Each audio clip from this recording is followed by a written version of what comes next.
ETF index mutual funds నేర్చుకుని stock మార్కెట్లో రాణించాలనుకుంటున్నారా? వెంటనే ఈ నెంబర్కి కాల్ చేయండి.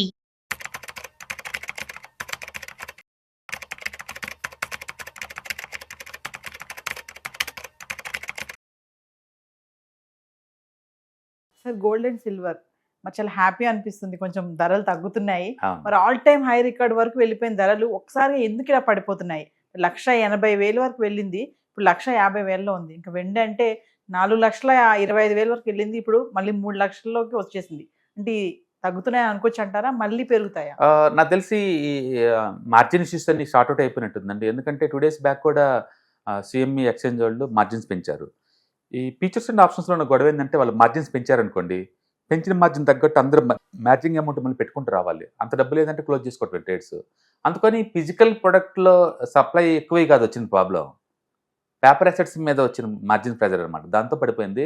నేను అనుకోవటం గోల్డ్ ఈ టైంలో స్టేబుల్ అవుతుంది. చార్ట్స్ 3 రోజుల నుంచి పట్టలేదు ఇంకా. గోల్డ్ స్టేబుల్ అవుతుంది. సిల్వర్ అయితే ఇంకా కొంచెం స్ట్రెస్ అవుతూనే ఉంది. And overall current price is good ఇంత ముందుతో పోల్చుకుంటే. ఎవరైనా కావాలంటే ఎస్ఐపిలో పెట్టుకుంటూ పోవచ్చు, తప్పేం లేదు. అంటే మొన్నటి వరకు మరి వెండి 4,25,000కి వెళ్ళినప్పుడు అవును. సార్ చాలా మంది వెళ్ళి కొనడం చూసాము. ఒక క్యూ కట్టారు. ఏదో మార్కెట్కి వెళ్ళి కూరగాయలు కొన్నట్టుగానే వెండి కొనడం జరిగింది. అవును. మరి వాళ్ళందరి పరిస్థితి ఏంటంటే వచ్చి బేసికల్గా ఉంచుకున్నాం అనుకోండి, 4-5 మళ్ళీ ఆ రేటుకి వచ్చింది. అర్జెంట్గా ఆ రేటుకి వచ్చింది నేను అన్న. కానీ ఎప్పుడైనా చార్ట్లు బ్రేక్ డౌన్ అయినప్పుడు ఏంటంటే తిరిగి మళ్ళీ ఆ హైట్ బటన్ చాలా సంవత్సరాలు పట్టింది, వెంటనే పోదు. మేబీ 2-3 years పట్టచ్చు పాత రేట్ రావడానికి. ఆ టైం తర్వాత అమ్మేసుకోవచ్చు. కాబట్టి ఫిజికల్ కొంటే పెద్ద ప్రాబ్లం ఏం లేదండి. ఎటు వచ్చి ఫీచర్స్ ఆప్షన్స్ వీటిలో పెడితే అది టైం బౌండ్ ప్రొడక్ట్స్ కాబట్టి వాళ్ళు లాస్ గురవుతారు. బట్ మీరు ఫిజికల్గా కొంటే కనుక ఉంచుకోండి అంతే. పెరిగిన తర్వాత అమ్మేసుకోండి. ప్రాబ్లం ఎక్కడ వస్తుందంటే అప్పులు తీసుకుంటారు, క్రెడిట్ కార్డు పెట్టి మరి కొంటారు, ఫీచర్స్లో మార్జిన్స్తో కొంటారు. ఇలాంటి వాళ్ళకి ప్రెజర్ అవుతుంది అంతే. ఏదైనా సరే అది 220-250% పెరిగిన దాని గురించి ఏం ఎక్స్పెక్ట్ చేస్తారు? టూ మచ్ పెరిగింది, టూ మచ్కి పడింది. నేను అందుకే మొదట చెప్పాను, ఆ స్పీడ్ పెరిగిందంటే రెడీగా ఉండండి, పడ్డా సరే నీకు అదే స్పీడ్లో పడతాయి అని. దాన్ని ఫర్వలెక్ మూవ్స్ అంటారు. మన హిస్టరీ తిరిగేసుకుంటే అలాంటి చార్ట్లు కొన్ని వందలు దొరుకుతాయి. ప్రతి చార్ట్కి అదే గతి పట్టింది. కాకపోతే అది 1 weekలో జరిగిద్దా 10 రోజులు జరిగిద్దా మనకు తెలియదు. బట్ ఎండ్ రిజల్ట్ అన్ని ఒకేలాగా ఉంటాయి. టూ మచ్ ఫాస్ట్ మూవ్ జరిగితే టూ మచ్ ఫాస్ట్ కొలాప్స్ అవుతాయి అంతే. ఎందుకంటే అందరూ ఒకేసారి లోపలికి వచ్చారు కదా, అందరూ ఒకేసారి బయటపడని ట్రై చేసినప్పుడు కొలాప్స్ అవుతాయి చార్ట్స్. అందుకని బట్ కరెంట్ చార్ట్స్ బాగున్నాయండి. అంటే charts Fibonacci levels up to 38 దగ్గర స్టేబుల్గా ఉన్నాయి. కాబట్టి గోల్డ్కి అయితే ఇక పడే ఛాన్స్ లేదు పెద్దగా. బట్ సిల్వర్కి మేబీ ఇంకో 10% పడవచ్చు. బట్ ఏదైనా సరే ఇంత ముందు పోల్చుకుంటే దిస్ ఇస్ ద బెస్ట్ ప్రైస్లో ఉన్నాయి. అండ్ ఎస్ఐపి రూపంలో కొనేవాళ్ళు కొనుక్కోవచ్చు, స్టార్ట్ చేసుకోవచ్చు కొత్తగా ఎస్ఐపిలో పెట్టేవాళ్ళు.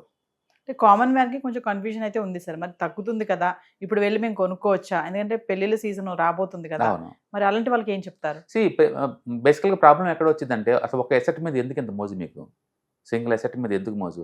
బిట్ కాయిన్ అంటాడు, దానికి అచ్చంది అదే కొంటా ఉంటాడు. గోల్డ్ అంటే ఇదే కొంటా ఉంటాడు, సిల్వర్ అంటే అదే కొంటా ఉంటాడు, భూమి అంటే ఇదే కొంటాడు.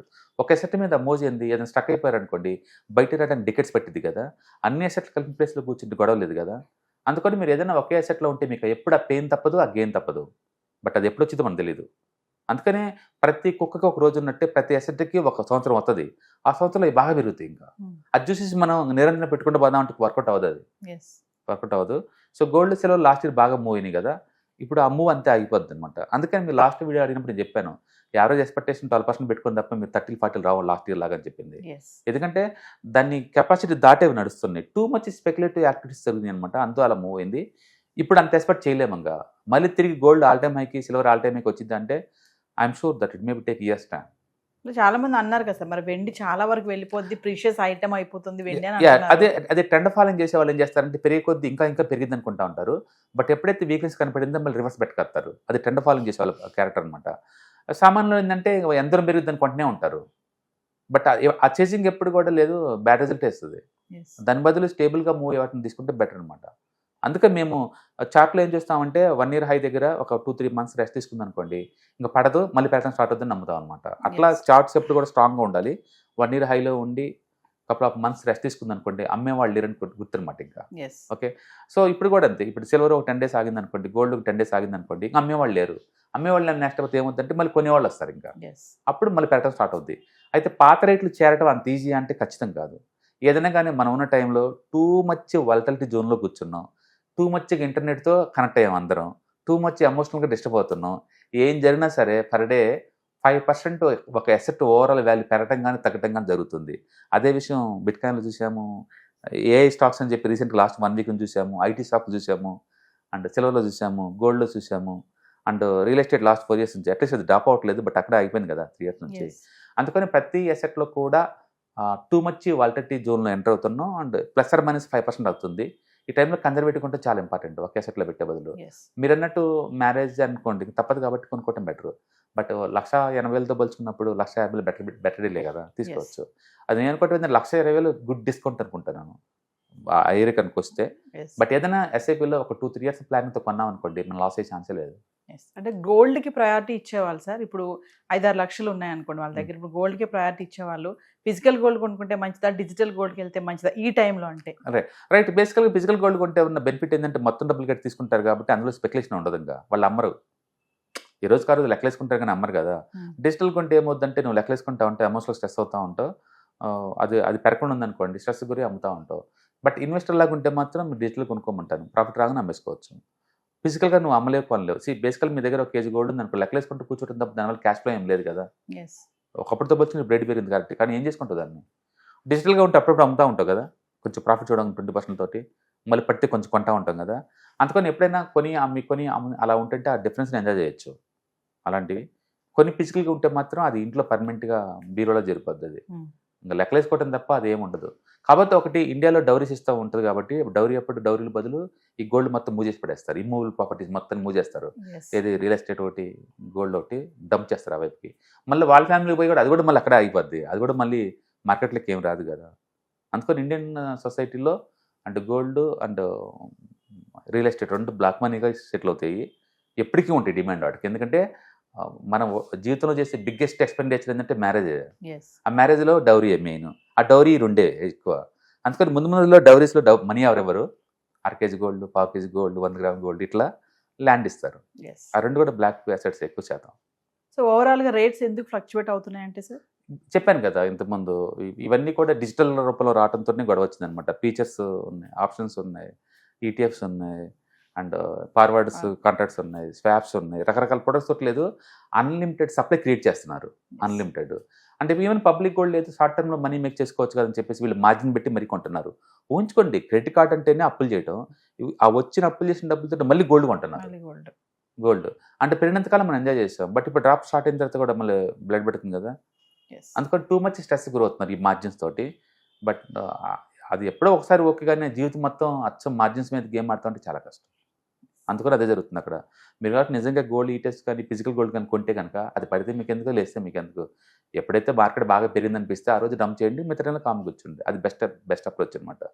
బట్ అన్ఫార్చునేట్లీ జనాలు ఎక్కువ స్పెక్యులేషన్ చేస్తున్నారు, ఆ రిజల్ట్ అనమాట. ఏదైనా కానీ లాస్ట్ 1 yearతో బ్యాక్తో పోల్చుకుంటే స్టిల్ గోల్డ్లో ఆల్మోస్ట్ నీకు 50% 60% దాకా వచ్చింది, అండ్ సిల్వర్లో 150% దాకా వచ్చింది. Still you made the money right. అందుకని స్ట్రెస్ లేకుండా ఫిజికల్ కొన్నా లేదా ఈటీఎఫ్ ఫార్మేట్లో కొన్నా మీరు సేఫ్ సైడ్ ఉన్నట్లు లెక్క. ఓన్లీ ఫీచర్స్ ఆప్షన్స్ తీసుకున్న వాళ్ళు మధ్యలో స్ట్రెస్ అయ్యి బలైపోతున్నారు అంతే. సో మరి ఫర్దర్గా మరి వెబినార్ నిర్వహించబోతున్నారు కదా, ఒకసారి వాటి గురించి. ఈ month next weekend we are going to conduct ETFs, index funds and mutual fund webinar అండి. సో ఇంట్రెస్ట్ ఉన్న పార్టిసిపెంట్స్ కింద స్క్రోల్ అవుతున్న నెంబర్ కాల్ చేసుకొని సీట్ బుక్ చేసుకోండి. సో వ్యూవర్స్, మరి స్టాక్ మార్కెట్ ఎనలిస్ట్ సుందరరామరెడ్డి గారిది ఫిబ్రవరి 14, 15, 16 వరుసగా 3 రోజులు నిర్వహించబోయే వెబినార్లో ETF, index funds, mutual funds ఎక్కడ ఇన్వెస్ట్మెంట్ చేయాలి, ఎలా ఇన్వెస్ట్మెంట్ చేయాలి, ఎంత ఇన్వెస్ట్మెంట్ చేయాలి, ఎలాంటి బెస్ట్ షేర్స్ ఉన్నాయి, బెస్ట్ స్టాక్స్ ఏమున్నాయి, ఈ క్లాసెస్లో కనుక మీరు అటెండ్ అవుతే ఎలాంటి డౌట్స్ అయినా కూడా మీరు క్లియర్ చేసుకోవచ్చు. డైరెక్ట్గా సార్తో మాట్లాడి మీకున్న డౌట్స్ అన్ని కూడా క్లారిటీ చేసుకోండి. మరి ఈ క్లాసెస్కి అటెండ్ అవ్వడం వల్ల మీకు ఒక best investment strategy and best investment options కూడా తెలియజేసే అవకాశాలు చాలా ఉంటాయి. మరి లేట్ చేయకుండా కింద స్క్రోల్ అవుతున్న నెంబర్కి కాల్ చేసి స్లాట్ బుక్ చేసుకోండి. ETFs, index funds and mutual funds మీరు కనుక స్టాక్ మార్కెట్లో ఎంటర్ అవ్వాలనుకుంటే మార్కెట్లో స్టాక్స్ డైరెక్ట్గా ఇన్వెస్ట్ చేసే బదులు కపుల్ ఆఫ్ స్టాక్స్లో ఇన్వెస్ట్ చేయడం ద్వారా ఏంటంటే ఆటోమేటిక్ రిస్క్ తగ్గించుకోవచ్చు. కాబట్టి మీరు బిగినర్ అయినా లేదా ఎక్స్పీరియన్స్ పర్సన్ అయినా సరే మార్కెట్లో సేఫ్ సెక్యూర్ వేలో లాంగ్ టర్మ్లో సస్టైనబిలిటీ కావాలంటే ఈ ప్రొడక్ట్స్లో ఇన్వెస్ట్ చేయడం ద్వారా దాన్ని సాధ్యం చేసుకోవచ్చు అనమాట. కాబట్టి మీకు ఎవరికైనా సరే ఈ ఈటీఎఫ్స్, ఇండెక్స్ ఫండ్స్, మ్యూచువల్ ఫండ్లో ఇన్డెప్త్ నాలెడ్జ్ కోసం అండ్ గైడెన్స్ కోసం ఈ ట్రైనింగ్ ప్రోగ్రామ్ అటెండ్ అవడం ద్వారా మీరు మనీ మేక్ చేసుకోవచ్చు. కాబట్టి మీకు ఇంట్రెస్ట్ ఉన్న పార్టిసిపెంట్స్ ఈ వీకెండ్లో జరిగే వెబినార్ అటెండ్ అవడం ద్వారా ఇందులో ETFs, index funds, mutual funds అంటే ఏంటి, వాటిని ఎలా మనీ మేక్ చేసుకోవాలి, వాటిని ఎలా మేనేజ్ చేసుకోవాలి, వాటి గురించి కాంప్రహెన్సివ్ ట్రైనింగ్ మీకు ఈ ప్రోగ్రాంలో అందించబడుతుంది. ఈ వీకెండ్లో జరిగే ఈ ప్రోగ్రామ్కి ఎన్రోల్ చేసుకోండి. Thank you.